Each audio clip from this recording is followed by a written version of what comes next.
Date is February 5th, 2020. Notice has been duly posted at City Hall. And we will start with item 1, call to order and roll call. Alder Dan Stevens is present. Alder Jim Olson. Here. Alder Diane Wolf. Here. Also present, we have a room full of people. We have City Administrator Eric Reinflesch. We have Hope Burchell from HR. Fred Bueller, Financial Services Director. Dan Wick, Park and Rec Director. Her Honor, Mayor Kim Smith. First District Alder Tom Smith. Chief Billy Hayes. Carrie Burmaster, the City Clerk. Chief Charles Eschbeck and City Engineer Jared Holter. Okay. Item 2, approval of minutes from the previous meeting. Motion to approve? Second. Motion by Alder Wolf, second by Alder Olson to approve the minutes. Any discussion? Hearing none, all those in favor of approving the minutes, please say aye. Aye. Any opposed? Minutes are approved. Item 3, public input. Anybody wishing to provide public input, please approach the podium, give me your name and address, and you'll have 3 minutes to speak. Second call for public input. Third and final call for public input. Hearing no public input is now closed. Item 4, swearing in of Onalaska Police Officer Haley Vagan. Chief, would you like to do the honors?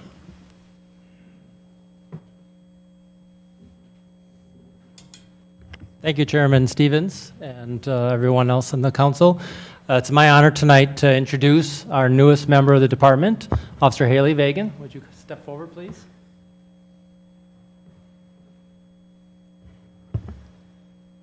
Basically, I just want to pass on to you that with this badge comes great power, but with that it requires courage and strength and high ethics and morals, and of course a passion to serve our communities. So this is really momentous and big accomplishment for you, and we are so excited to have you as a new member of our department. So at this time, I will ask our city clerk, Carrie Burmaster, to come forward, and your mother, of course, to do the official pinning on. Do you swear in person?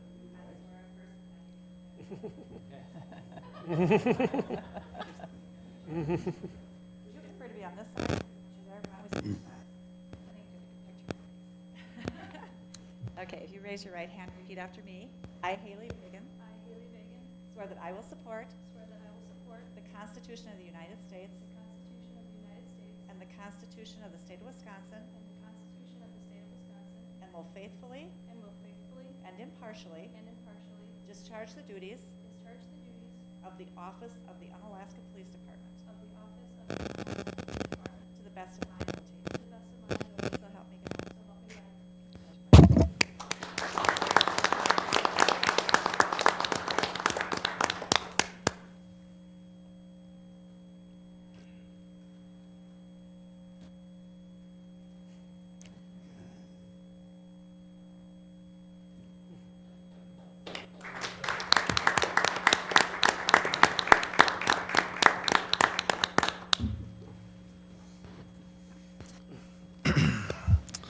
All right, welcome to the Forest Officer.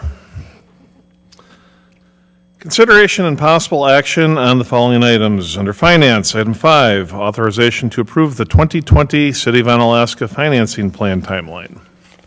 Fred, do you have any comments? Okay, I'd like to turn this section 5 and 6 over to Brad Vigut, who's in attendance here. So, Brad, it's over to Brad. Welcome, Brad. Welcome. Okay, thank you. I'll walk through a packet of information that was included in your agenda packs and certainly answer any questions.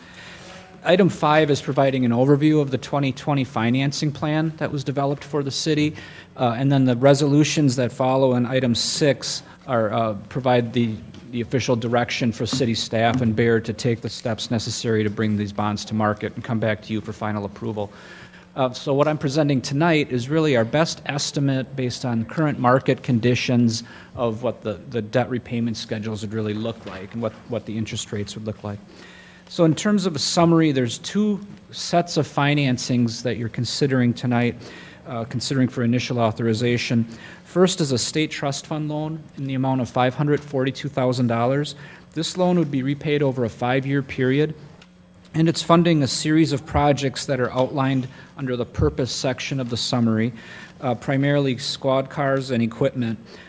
These are projects that are in your capital improvement plan but are not eligible to be funded with a 20-year bond issue. So for that reason, the lowest cost option then is to really go to the state, given the relatively small borrowing amount. The interest rate that the state is offering is 3.25%. And then the issue on the right-hand side is a general obligation corporate purpose bond. It's in the amount of $4,680,000.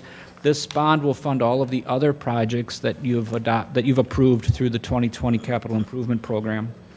The bond is structured to have annual payments, annual principal payments beginning October 1st of 2021, with the final payment October 1st of 2039.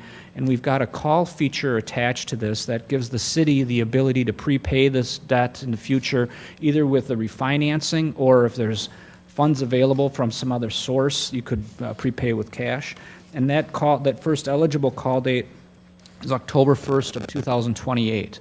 So then all of the individual principal payments from 29 through 39 could be called beginning in 2028.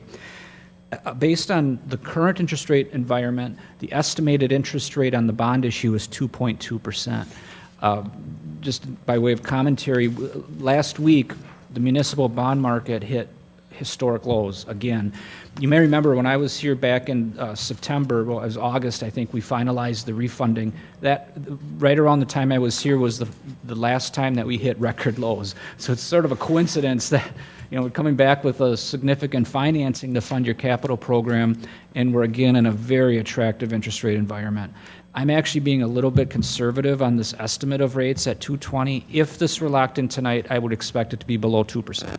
So, but because this is another month out, I didn't want to show an interest rate quite that aggressive.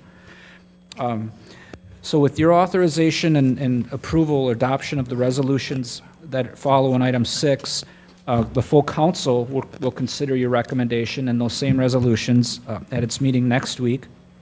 Baird, along with city staff, will continue to take steps to finalize the offering document, begin marketing this obligation out to underwriters nationwide, secure a bond rating with Moody's Investor Service, and then on your March 11th meeting, March 10th council meeting, the award resolutions will be on the agenda, and those resolutions finalize all of the terms and the rates of the transaction. So again, what I'm showing tonight is just estimates.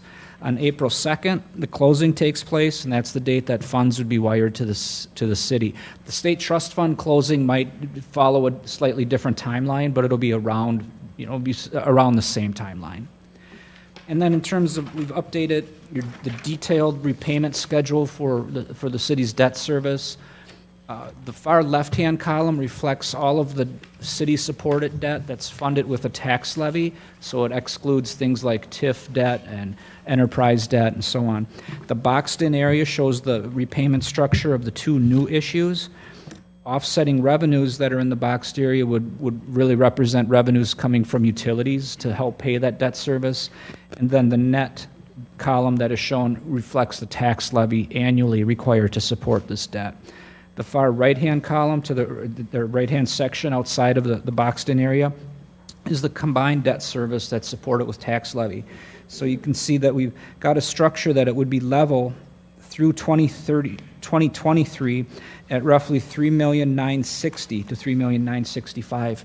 What I'd like to point out there is that as we come back, typically the city borrows annually for capital projects. So next year, when we come back and layer in another borrowing, you're going to see your tax levy increase above the $3.9 million by 2022, because this analysis doesn't reflect any future financings.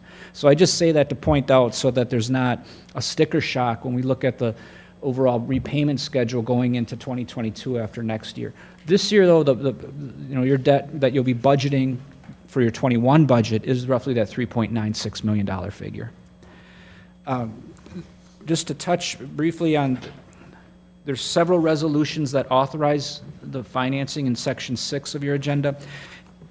The way statutes are set up is that each individual project that's bonded for has to be identified by a resolution. There's a dollar amount and then the project amount. And then once we get to this resolution that's letter H, 6H, that authorizes the sale of a corporate purpose bond. Corporate purpose bonds means we're taking all of these initial resolutions, combining them into one bond issue, so you're not issuing 5 separate bondings. It economizes the cost, it helps with marketing, it just makes this a more efficient transaction. And then that 6I is the resolution that authorizes the state trust fund loan. So I'd be glad to answer questions or go into more detail.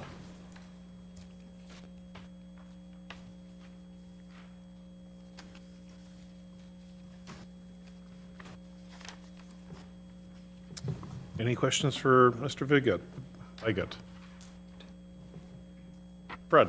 The only thing I wanted to add to what Brad had stated, I believe it's the 24th of February, we will have a presentation and discussion with Moody's.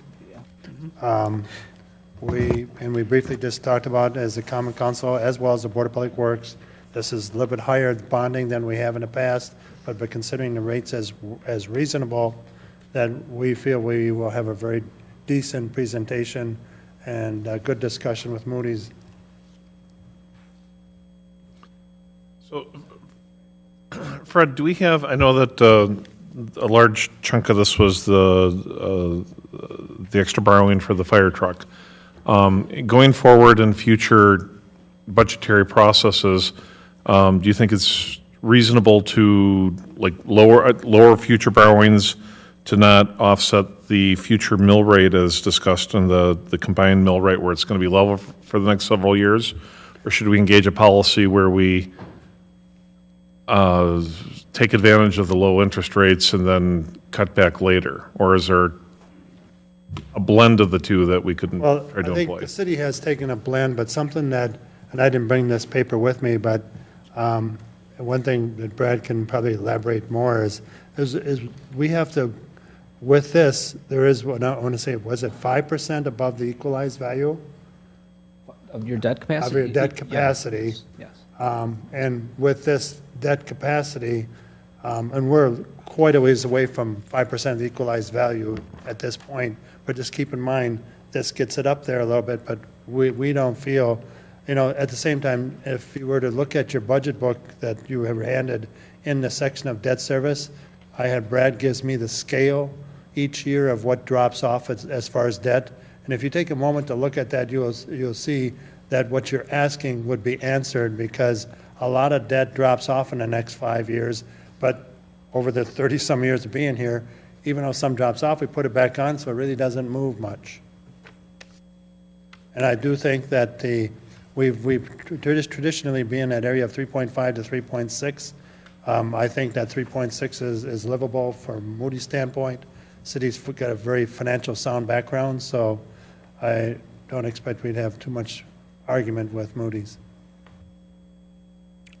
to hold our continuous bond rating. Eric? I think on the extreme level, to fully take advantage of the low rates and borrow up to the full maximum amount would be a significant challenge to get a rating through Moody's. So I mean, it is a balance of that take advantage when we can, which I think the fire truck is a good example of that this year. But Moody's is always very concerned when there's large jumps is signifying something systematic within it that they need to be concerned about. So we always try to keep that within reason. So my thought was just going forward into the next year's budget process, should we explore the idea that, okay, we took advantage of low rates and exceeded what our normal path was, or is it like, gee, rates are still low, what's sort of capacity do we still have to take advantage of this, or do we need to cut back? I mean, Fred? I feel very comfortable what we're doing, and we just have to take a wait and see. But the key thing, over the 30-some years being with the city, one of the things that Moody's watches very closely is what they call overlapping debt. So it isn't just debt from the city of Onalaska to the taxpayers, it's the county, vocational school. Things which we have no control over, right? Right, that we have no control over. But again, the taxpayer is looked at from Moody's standpoint to cover from an expenditure point of view. Les? Eric? And last commentary, the capital improvement process is sort of a policy document as to what the goals are. Do you wish to cut back? Do you wish to invest in the future at low rates? That's something that the council does, finalize and approve in the normal budgeting process for the CIP. So all of that's on the table potentially as a policy decision. But do recall that I think that there's been some consternation about are we falling behind in some of the projects that we're looking at doing. So that's again something that the council will have to review at the appropriate time. But All right, are there any other questions for Brad at this point? All right, I'll entertain a motion. Which one? I move to approve Resolution 3-2020. Second. Motion by Alder Wolf, second by Alder Olson to approve Resolution 3-2020. This is the initial resolution authorizing $50,000 in general obligation bonds for sanitary sewer projects. Any discussion? Hearing none, all those in favor, please say aye. Aye. Aye. Motion passes. I will entertain a motion for the, I move to approve Resolution 4-2020, the initial resolution authorizing $25,000 general obligation bonds for storm sewer projects. Second. thank you. Motion by Alder Wolf, second by Alder Olson for the approval of Resolution 4-2020. Any discussion? Hearing none, all those in favor? Aye. Aye. Aye. Item passes. Make Next, a motion to approve Resolution 5-2020 for the initial resolution authorizing $320,000 general obligation bonds for parks and public grounds projects. Second. motion by Alder Wolf, second by Alder Olson, authorizing Resolution 5-2020. Any discussion? Hearing none, all those in favor, please say aye. Aye. No opposed, that passes.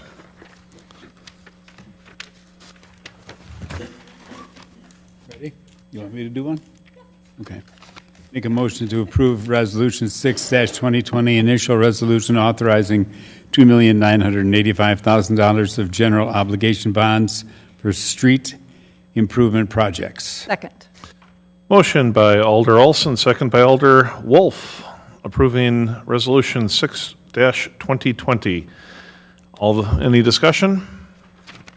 Hearing none, all those in favor, please say aye. Aye. Aye. Motion passes unanimously. Item E. Resolution 7-2020, initial resolution authorizing $1,220,000 of general obligation bonds for fire department equipment.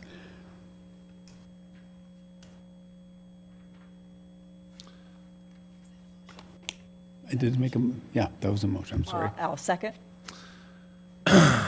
Thank you. Motion by Alder Olson, second by Alder Wolf, to approve Resolution 7-2020. Any discussion? All those in favor, please say aye. Aye. Aye. Motion passes unanimously. Item F, Resolution 8-2020. I move to approve Resolution 8-2020 for the initial resolution authorizing $80,000 general obligation bonds for water system projects. Second. Motion by Alder Wolf, second by Alder Olson, to approve Resolution 8-2020. Is there any discussion? Hearing none, all those in favor, please say aye. Aye. Aye. Motion passes unanimously. Item G, Resolution 9-2020. Make a motion to approve Resolution 9-2020, directing publication of notice to electors relating to bond issues. Second. Motion by Alder Olson, second by Alder Wolf, to approve Resolution 9-2020. Any discussion? Hearing none, all those in favor, please say aye. Aye. Aye. Motion passes unanimously. Item H, Resolution 10-2020. I move to approve Resolution 10-2020 for the resolution providing the sale of $4,680,000 general obligation corporate purpose bonds.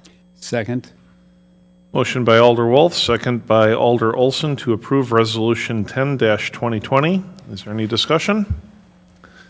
Hearing none, all those in favor, please say aye. Aye. Aye. Motion passes unanimously. Make a motion for Resolution 16-2020, resolution requesting State Trust Fund 5-year loan of $542,000 to purchase 3 police cars, police portable radio, city hall roof, and HVAC municipal code reconfiguration and wage study. Codification. Codification, sorry. And wage study. Oh, second. Motion by Alder Olson and second by Alder Wolf for the resolution requesting state fund, trust fund 5-year loan of $542,000 to purchase 3 police cars, police portable radios, city hall roof, and HVAC, municipal code recodification, and wage study. Any discussion? Hearing none, all those in favor, please say aye. Aye. Aye. Motion passes unanimously. Mr. Chair, if we could go back to number 5 and approve the financing plan and timeline, Ah, and we have to start all over. okay, so, What did he say? no, he said we had to start over on all the resolutions. I think we're going to make an omnibus. Yeah. You don't value your life, do you, Fred? Okay, so going back to item 5, authorization to approve the 2020 City of Onalaska financing plan timeline. I make a motion to approve the 2020 City of Onalaska financing plan/timeline as per our packet. Second. Motion by Alder Wolf, second by Alder Olson. Any discussion? Or chidings by Fred? Hearing none, all those in favor, please say aye. Aye. Thank you for catching that, Fred. Okay, Thank you, Brad. so since all the resolutions in item 6 have already been passed, we're going to jump over to item 7, City of Onalaska financials for the general fund. Fred? Okay, we have a lot of items to discuss this evening, so didn't want to tie up too much discussion with the financials, but I can tell you that the financials are fairly close. We have a few more bills still coming in, a few more revenues to report in. Overall financials to the general fund, it appeared to be on a very positive note. With that said, pretty much what we talked about during the course of the year of what happened in the street department, for example, some of the highlight of some of the accounts within the revenues, the interest income did well, the building permits, the plumbing permits did well. Something that's very hard to predict from time to time as to what is going to happen, so you take your best guess estimate from past practice. So with that said, I didn't want to spend unless you have any questions with the general fund at this point.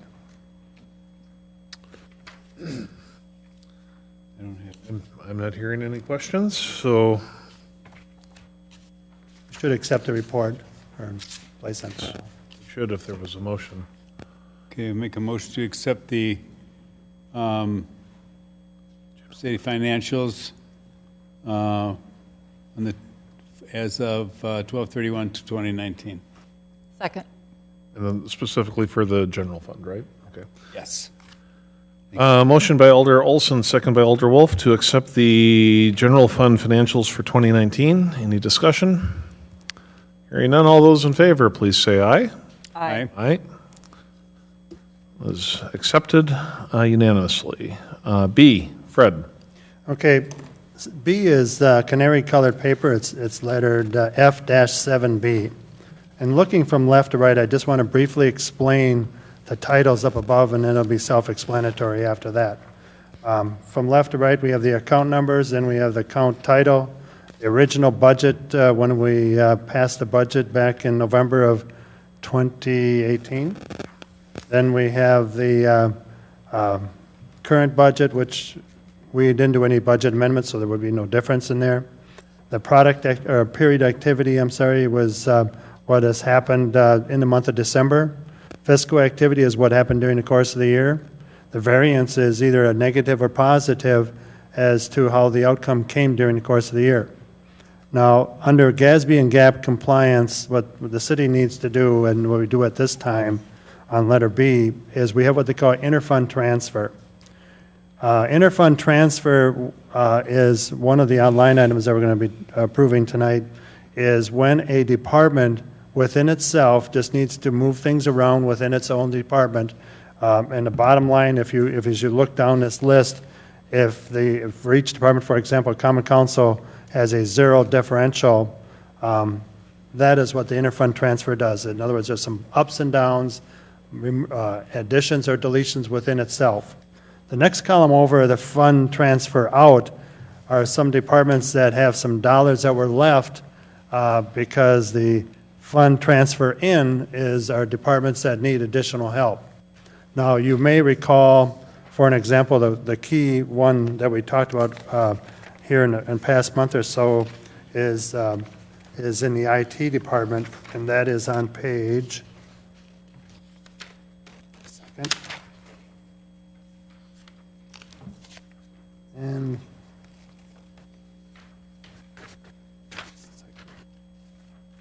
page 54 on the bottom. As you recall, what we talked about is that, as you may remember, that we knew there was going to be some dollars left in the police department overall budget, and so we purchased a bunch of software to get it into last year's business. And you can see that I transferred in the IT department of $124,400 that came from departments that had extra dollars. And so that's probably the largest one. And we'll run into that as we get into the resolution. So first thing we need to do then is, letter B is a motion to accept transfers within each department independently of itself. And that's letter B. And our net takeaway then is, I mean, the money's already there, we're not adding or taking Right. away, it's just moving it around, right? Now, with that said, I wanted to also jump in a second is, from the time this agenda went out, and when I was doing some reconciling, is there was an additional bill that came in within the recreation where I need to do a slight modification to what was in the packet, and so that is what was handed out tonight. I need an additional $2,100 moved out of one of Dan's postage account to move it into the operations supplies due to a bill that's coming in that needs to be paid through the operations supplies.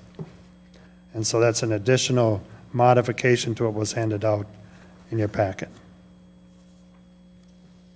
All right, so would that need to be referenced in a motion, or is that, I would say you would reference the revised document of page 61 dated 2/4 of 2020.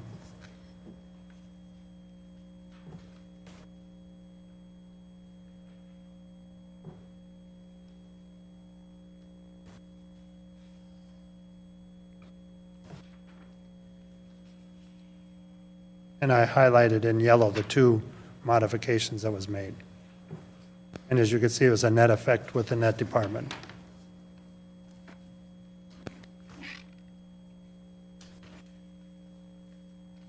all right, so I guess I'll make a motion that we authorize the approve of transfer funds within each department to comply with Government Accounting Standards Board and GAAP standards for the 2019 with the revision on, as noted on page 61 of the F&P packet. Do you need more clarification, or is Oh, it? you're good. Second. Motion by me, Alder Stevens, second by Alder Wolf, for item 7B as per the agenda with the revision as stated on page 61. Any discussion? Hearing none, all those in favor Aye. Aye. Aye. Authorized unanimously. And then item C, this is the, has to do with the voting booths, right, Fred? Yes. Memo's self-explanatory, but Carrie would be more than happy to answer any questions that you might have. So essentially, the voting booths that we wanted to buy last year were not available for purchase, so we get to take care of it now. I move that we authorize to set up an accounts payable in the amount of $1,948 from the 2019 elections general operating supplies to purchase voting booths. Second. Motion by Alder Wolf, second by Alder Olson for the authorization of 1948 from the 2019 election general operating supplies to purchase voting booths. Any discussion? Hearing none, all those in favor, please say aye. Aye. Aye. Passes unanimously. On to item 8, Resolution 13-20. Okay, this is a follow-up from the conversation we just had a few minutes ago. The accounts listed up above, which like 1, 3, 6, 7 of them, are accounts that had dollars left after during the course of the year after 12/31/2019. The accounts listed below are the accounts that needed additional assistance from other locations, and so the only way that can happen is through a resolution of what you have in front of you. It has no impact on the overall budget. It's just putting us within GASB and GAP compliance. So make a motion for Resolution 13-2020 to transfer funds to and from various departments, 2019 general fund budget. Second. Motion by Alder Olson, second by Alder Wolf to approve the transfer funds as part of Resolution 13-2020. Any discussion? Hearing none, all those in favor, please say aye. Aye. Aye. Resolution passes unanimously. Item 9, designated fund balance, general fund, and other special revenue funds for 2019. I had a request on the back side of page F9. There's a memo from the police chief requesting of some funds that, and I guess I'll turn it over to Chief Ashbeck. Thank you. Those funds were carried over from 2019 in the technology fund, and we're wishing to purchase a squad video system that would fall under that same technology fund in 2020. So we're respectfully requesting to expend those funds that were carried over. And to elaborate that on that location is what happens is a motion puts the $14,149 as a designated fund balance within a or the equipment replacement fund. And we originally had an account called Police Department expense of $11,555, so he's adding another $14,149 to it, giving it a balance of $25,704. During the course of 2020, or whatever year he pursues to spend this, then I will need to do a resolution to do a budget amendment of the equipment replacement fund to activate the dollars in the designated fund balance, transfer them to the budget in whichever year he spends it to be with an acceptable GASB GAP compliance. And along that line, as long as I have the floor, is on 9B, I was not aware of any other departments, as well as 9A, to do any modifications to any existing projects that they wanted to reserve some funds. All right, so is there any reason we couldn't do this under one motion? Well, I listed it twice separately. If there's, and 9B, if there's nothing, you can just go buy it. I'll entertain a motion.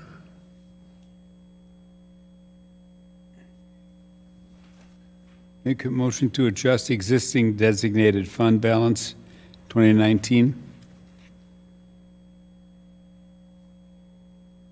Is that correct, Fred? And I'll second that for the amount of $14,149. Motion by Alder Olson, second by Alder Wolf to adjust the existing designated fund balance for 2019. Any discussion? Hearing none, all those in favor, please say aye. Aye. Aye. Make a motion to establish a new designated fund balance of 2019. You have that amount, Diane? 0. Yeah, Zero? Okay. so, Yeah. so we can just skip that. Okay. Right. This will be the one time that Jim gets a motion dies for lack of a second. Correct. Good. On the scoreboard. There you go. You're one for the year. Dan will it. catch up with you. That's it. Okay, so Resolution 14-2020. All right, for the last 5 to 10 years at least, the city of Onalaska, as you may recall, we used to receive many years back a lot of DARE funds to promote DARE throughout the schools. DARE funds have somewhat dried up over periods of time, and the city has, over the last 5 to 10 years, has allocated an additional $3,500 to assist the DARE program to keep it going. And if Chuck would like to elaborate, I'll turn over to Chuck. I would just comment that this is a very valuable program, and we do get a lot of feedback from the school system that they very much appreciate and want this program to continue. So we appreciate the recognition and the suggestion to transfer these funds over. Thanks, Chief. Make a motion to approve Resolution 14-2020, authorization to transfer from General Fund to Special Project Fund Drug Abuse Resistance Education, DARE, account in the amount of $3,500. Second. Motion by Alder Olson, second by Alder Wolf for Resolution 14-2020. Any discussion? Hearing none, all those in favor, please say aye. Aye. Aye. Resolution passes unanimously. I'll make a motion for Resolution 15-2020, authorization to transfer from the 2019 General Fund budget to the Special Projects Fund Equipment Replacement Fund in the amount of $275,000. Second. Motion by Alder Olson, second by Alder Wolf for Resolution 15-2020. Any discussion?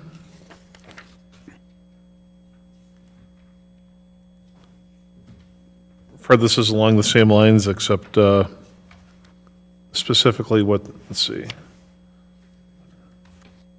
We're going from the, you're just moving the surplus funds to the, okay. Any other discussion? Hearing none, all those in favor, please signify by saying aye. Aye. Aye. Resolution 14-2020 passes. Resolution 15-2020. Oh, wait, no, we just did that. Let's move on to item 12, the Omni Center financials. Okay, listed in your packet is the Omni financials, fairly self-explanatory. Dan would probably be more than happy to elaborate on it if he wishes. I have a few bills that are still, and receipts still coming through. We have roughly an estimated deficit of $10,801, and we're going to have roughly an $8,000 room tax transfer in for revenue, so he's fairly close to breaking even.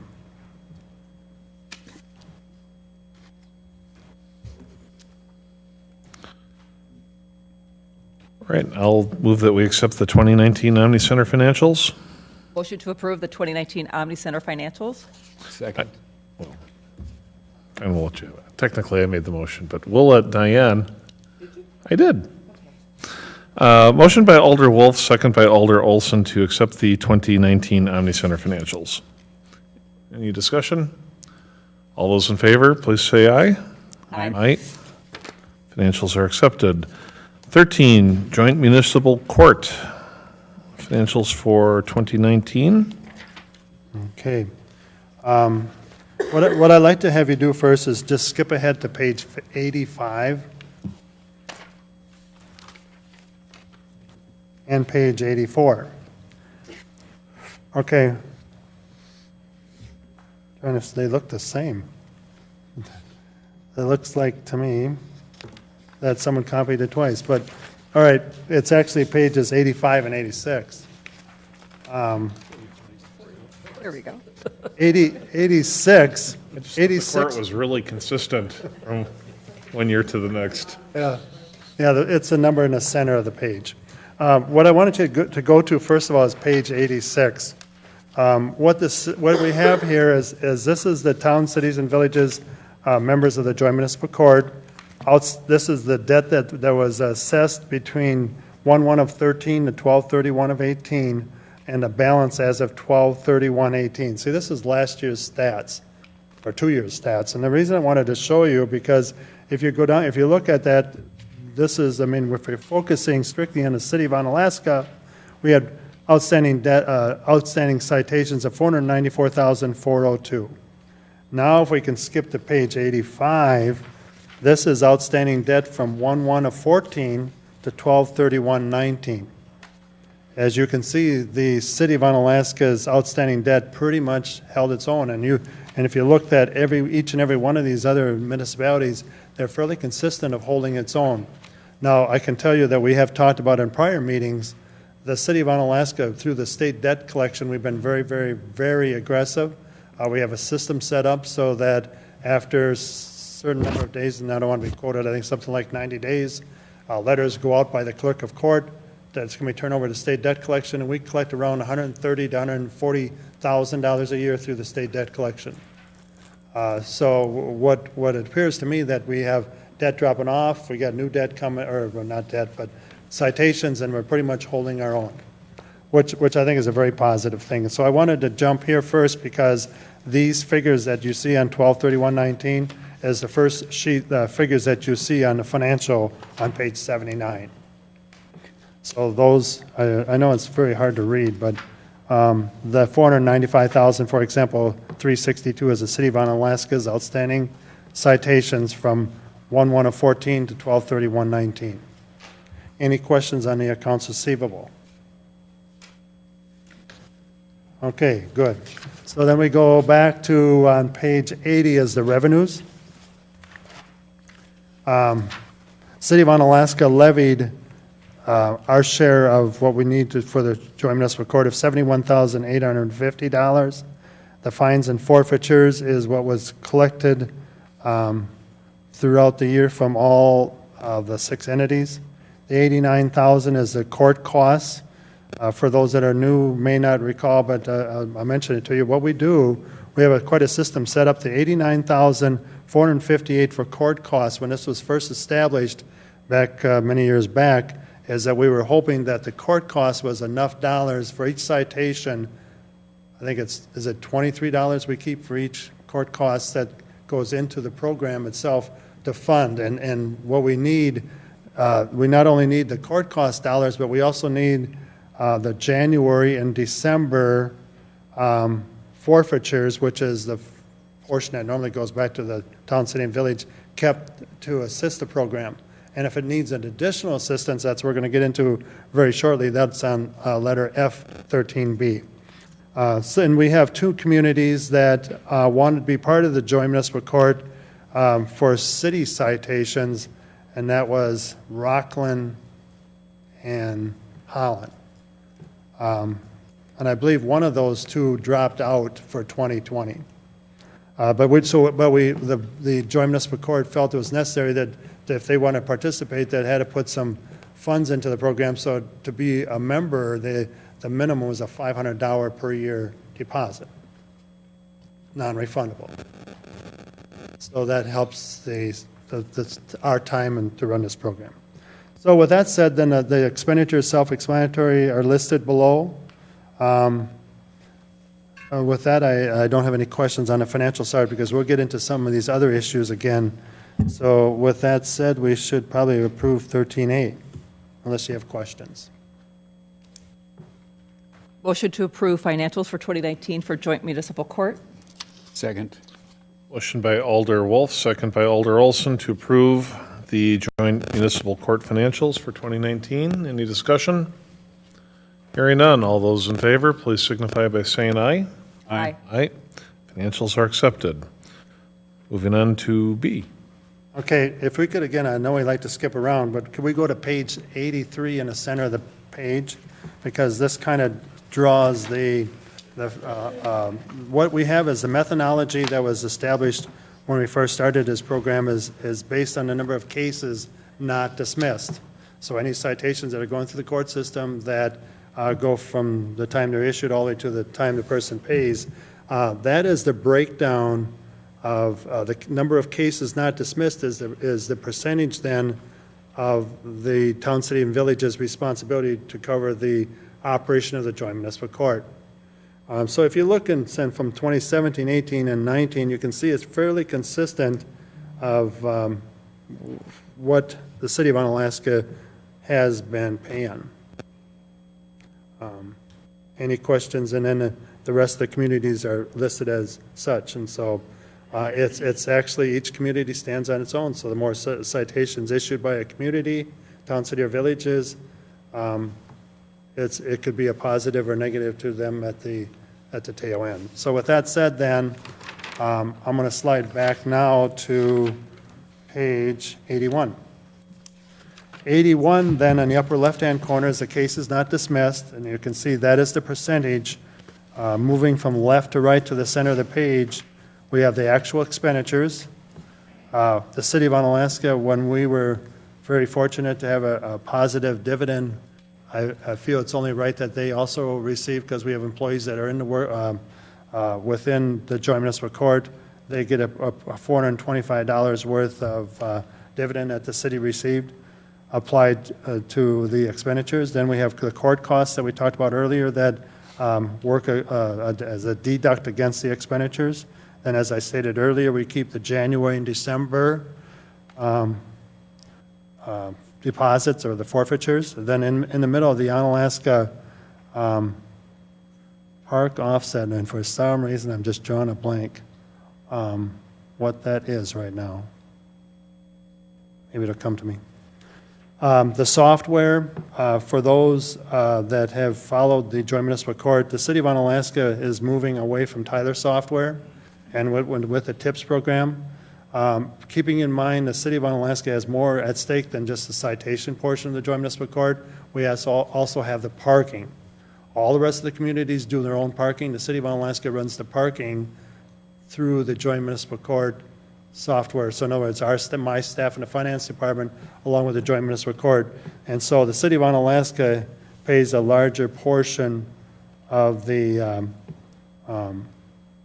TIPS program because a fairly good-sized chunk of that is related solely to parking.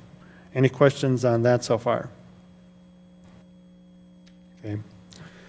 Then we have miscellaneous items, and what miscellaneous items are is, like, say, for example, if someone wishes to move it to open a case or move it to circuit court, then they have to pay like a $30 fee of sort, and that's limited revenue that comes in. And then you see the tax levy. There's the city of Onalaska.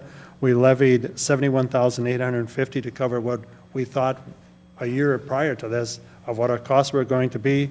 And the net result is that we have $3,124.92 left of that. So that kind of overcaps. Now these other ones that you have listed is by holding the January and December and the court costs, these other ones, those are going to be on our books what they call accounts receivable. In other words, they owe me those dollars. And so I send out a bill to them, and so when this fund eventually will close, it will end up with a surplus of $3,124.92. Fred, if I can go back just a second on the item for the software. I noticed as a percent of the total budget, we're kind of more than the lion's share that would be consistent with roughly half of the casework. But is that the software upgrade, the TIPS system?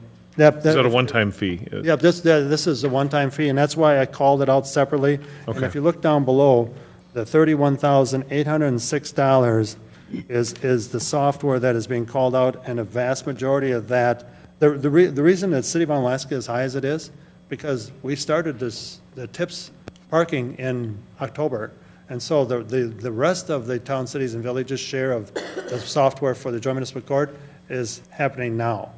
So we pretty much paid our share almost of what we're going to pay for this whole conversion, but the other towns and cities and villages won't be paying theirs because we just had the conversion take place here this past week. So in future years, the Alaska number will be significantly Well, reduced. yeah, you won't have that line item for software. This is just a one-time sliding in, and we felt, and if you, the key thing is if you look at those minutes back in, I think it was September and October when we made this conversion, it was the Joint Municipal Court Board was very positive and making things more efficient within the Joint Municipal Court, as well as saving major man-hours and having software that's easier and more efficient. Right. Nope.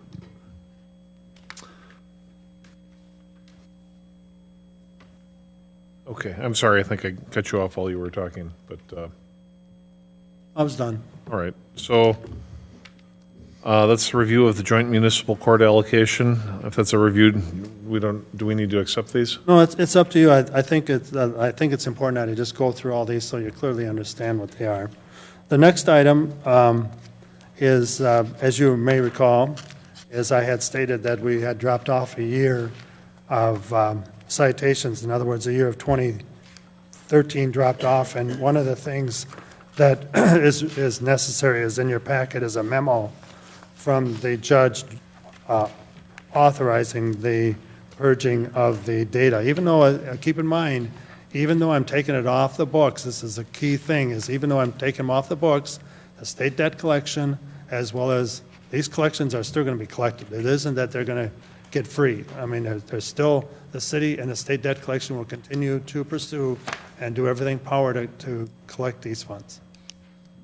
Essentially, it's a write-off, but we'll get it back later as recovery dollars. One thing that we accidentally overlooked, and I apologize for it, if we can go back to page 85, we didn't really talk too much about the juveniles, which is the middle chart, is I wanted to separate for you so you could see how much, we talked about the $495,000 for the city of Onalaska of all the citations. Of that, $63,388 is something you probably will never see. So really, the city of Onalaska is down to $431,973. And I know, Jim, you probably recall, we were way over $500,000 back about 3 years ago in outstanding citations. So we've made a very positive note, but I wanted to briefly talk about the juveniles in that center section. Thank you. So we're done with A, B, C, and D. Thank you very much.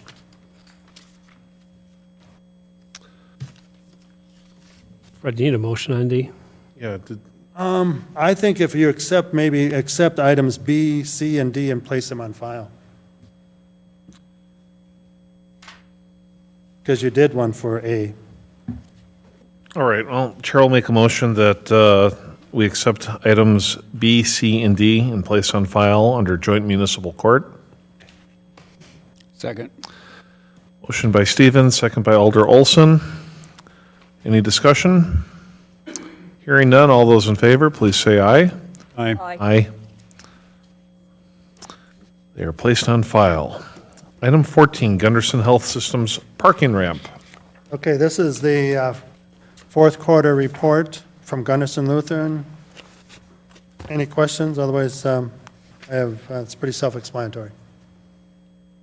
City of Onalaska, as you recall, we pay what is it, $1,750, I believe it is here somewhere, or $5,000 a year. There it is on the bottom, $1,250 a quarter.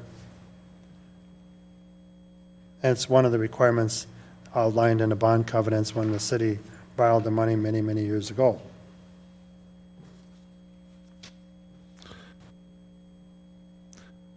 Now, I don't want to be quoted, but I think in 2024 this comes to a close. All right, that's coming up soon.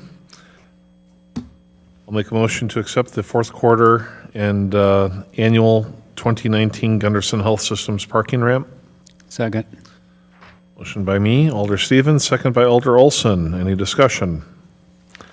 Hearing none, all those in favor, please signify by saying aye. Aye. Aye.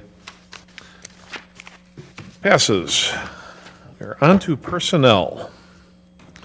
Item 15, approval of out-of-state travel for Assistant Chief Miller to attend the 2020 Central Square Conference in Las Vegas, Nevada, from March 17th to March 20, 2020, at a cost of $399 plus salary.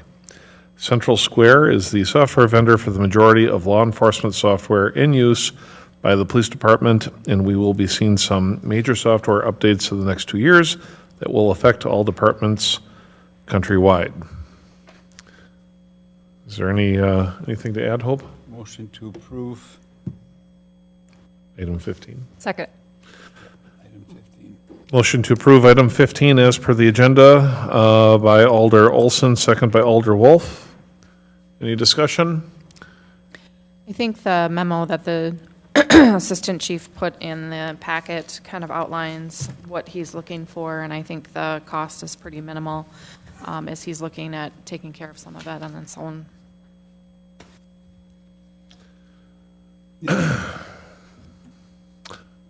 Chief? Yes, I would just add that, that if you or any of the council members present had questions, we will be out of town next week, Assistant Chief and I, and so we will not be able to attend council. So if you had questions now, please feel free. We'd be happy to answer them. Thank you. So we have Eric. Just like to point out, the coverage is just for the actual conference that Assistant Chief Miller is covering the airfare. All right then, thank you. No further discussion. All those in favor of the approval of the out-of-state travel for Assistant Chief Miller, please say aye. Aye. Aye. Aye. Motion passes. And if Assistant Chief would like to send a postcard, it'd be okay. Item 16, review and consideration of authorization to replace administrative assistant paralegal position. This is coming forward because the current person that we had in the position, unfortunately, is no longer here, and so we need a replacement for that position. We do have some changes in the job description, which are very minor, but I think still cover what we need for that position.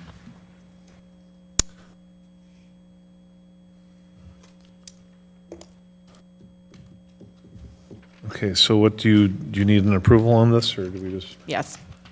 Motion to approve the administrative assistant / paralegal job description changes. Second. This is the actual position, The actual sorry. position, excuse me, yes. Yes. Motion by Alder Wolf, second by Alder Olson to approve the changes. Any discussion? This is to approve the authorization to replace, sorry. Approve the authors. Oh, I'm sorry, I jumped ahead. Review and consideration of authorization to replace administrative assistant. I did what you did, I flipped the page. Yeah. Can't trust this council for anything. All right, so do we need to restate this here? Let's do I that. withdraw my motion. Withdraw my second. All right. So I will start over. I will make a motion to review, I make a motion to authorize to replace the administrative assistant / legal, paralegal position. Second. Motion by Alder Wolf, second by Alder Olson to authorize and replace the administrative assistant paralegal position. Any discussion? Hope, do you have candidates for this from before? We do not. So we will have to go out and recruit again for this position. We had a couple of candidates, and I think our top one wasn't interested, and so Lisa was our second, and then we weren't interested in any further candidates, so we will have to go out for All right. this process. If there's, with approval, is there, Your voice is kind of tailing off there. It is, sorry. All right, I fall asleep myself. without any holdups from council, how quick do you hope to have this position filled, or when would you expect to? Well, ideally, we'd like it filled like right away, but that's kind of how we'd like all of our positions filled. I'm guessing by the time we post and advertise, once we get approval, and actually do the interview, it's probably going to be end of March, beginning of April at the earliest. Any other discussion? Hearing none, all those in favor, please signify by saying aye. Aye. Aye. Aye. Passes. Now we're going to flip the page. Item 17, review and consideration of changes to job descriptions for the administrative assistant/paralegal. I make a And- motion that we approve the administrative assistant/paralegal job description as presented in the packet. Second. Motion by Alder Wolf, second by Alder Olson to change the job description as per the packet. Hope, do you have anything to add? Diane has her hand up. Oh. I'm more interested on in you, what Diane. Hope might have to say. Alder Wolf.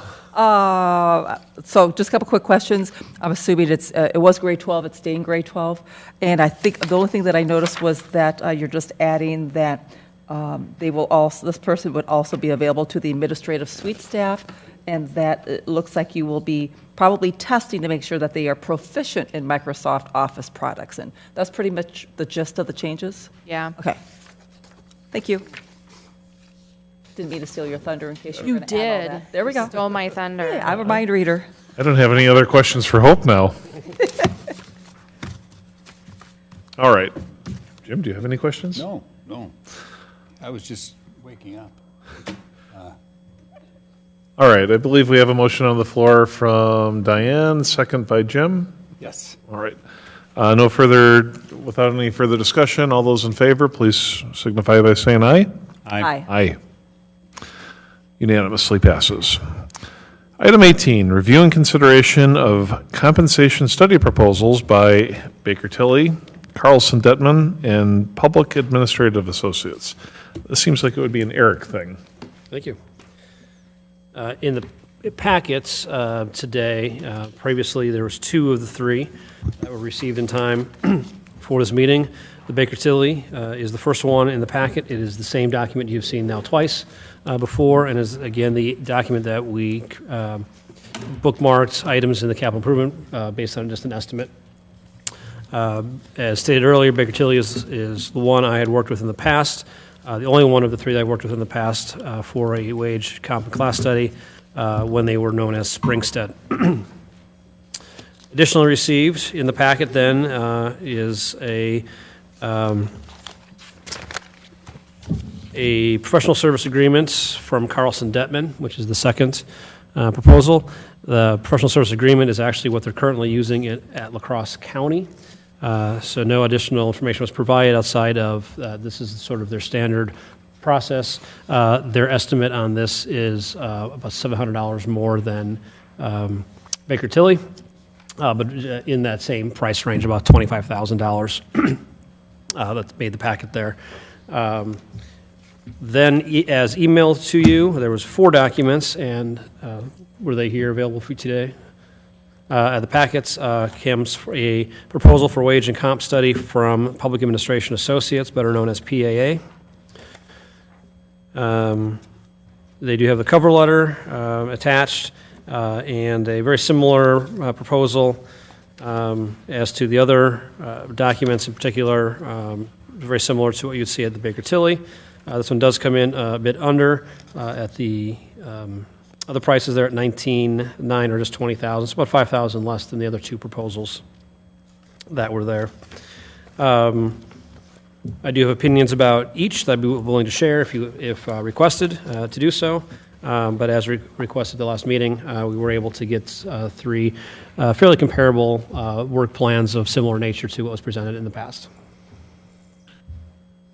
Right. You've mentioned that like one of these is the ones that La Crosse County uses, right? Carlson Detman is the one being used right now for La Crosse County. They're actually in the process with them right now. And so all they presented was their professional service agreement, which would be the same. They would just change the price and change the customer to us.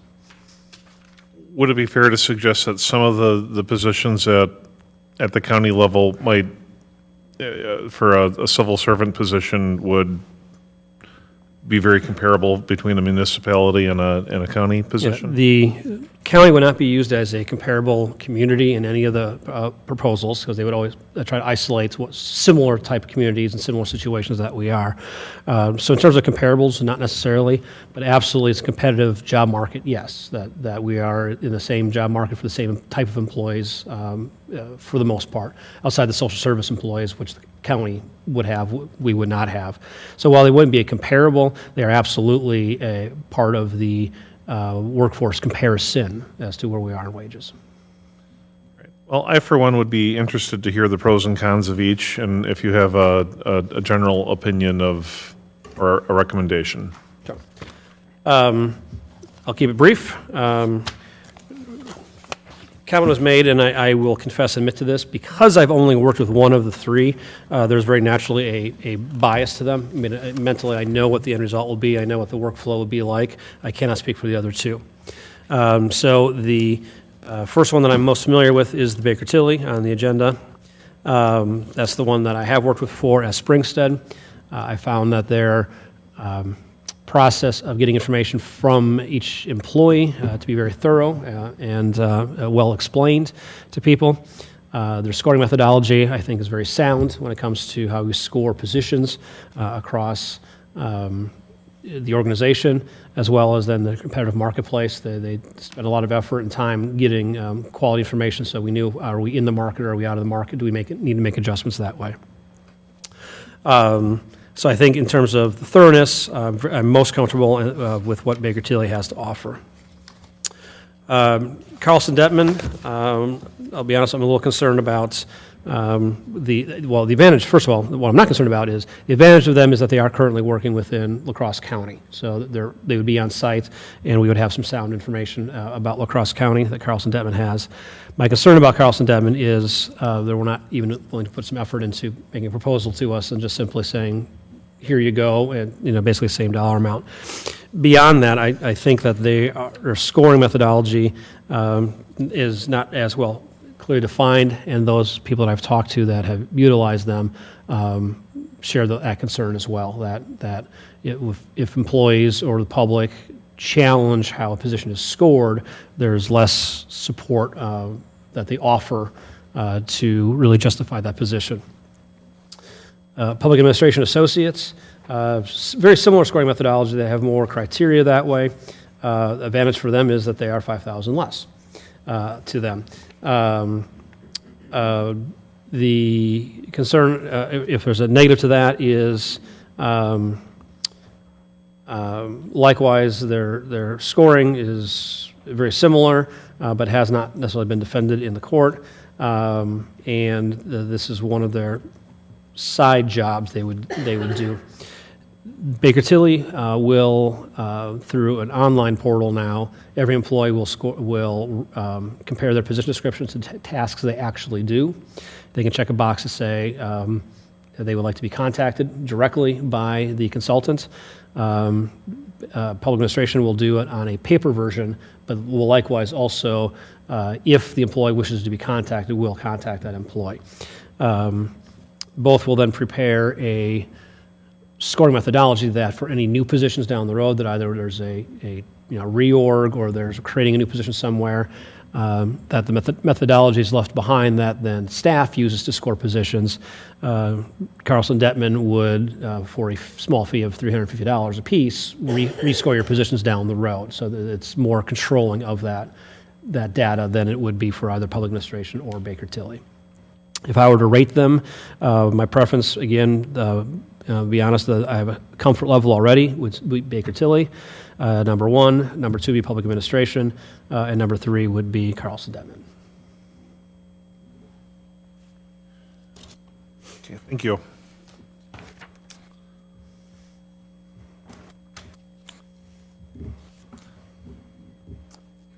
Any other thoughts on or questions for Eric on? I agree with Eric. I think Baker Tilly was probably the one that I would have leaned toward myself. So very professionally done. Their opinions.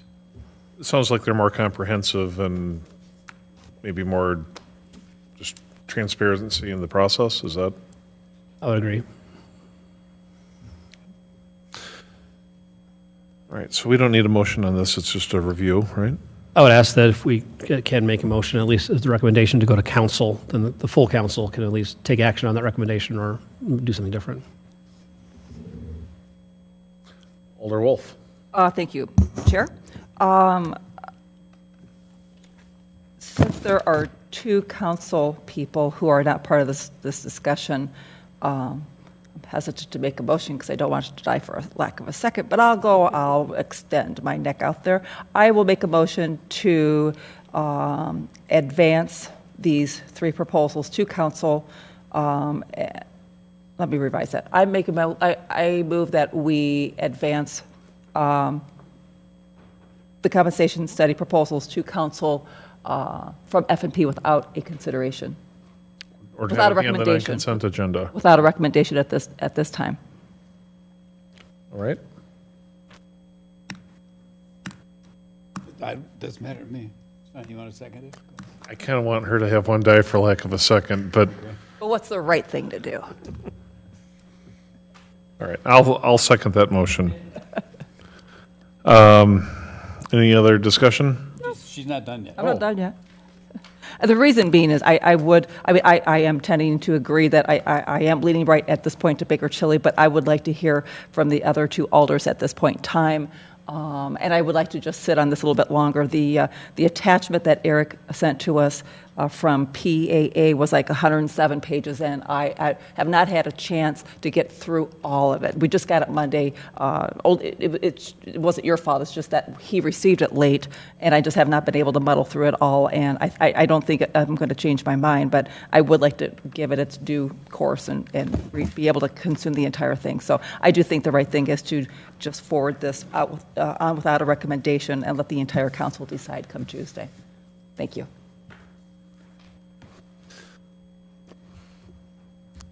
Eric? If said motion passes, I would extend an offer to the three of you on the committee, as well as the two other alders, to feel free to ask any questions during the week. Come down and visit me. They are healthy documents that are provided by PAA in particular, and there are some comparisons that go beyond what I can. We could talk for hours about the comparisons of all three of them. So if you have time, I'd be happy to kind of go through some of the more details of advantages and disadvantages to any of the alders, and Mayor Smith as well, if you'd like to do that.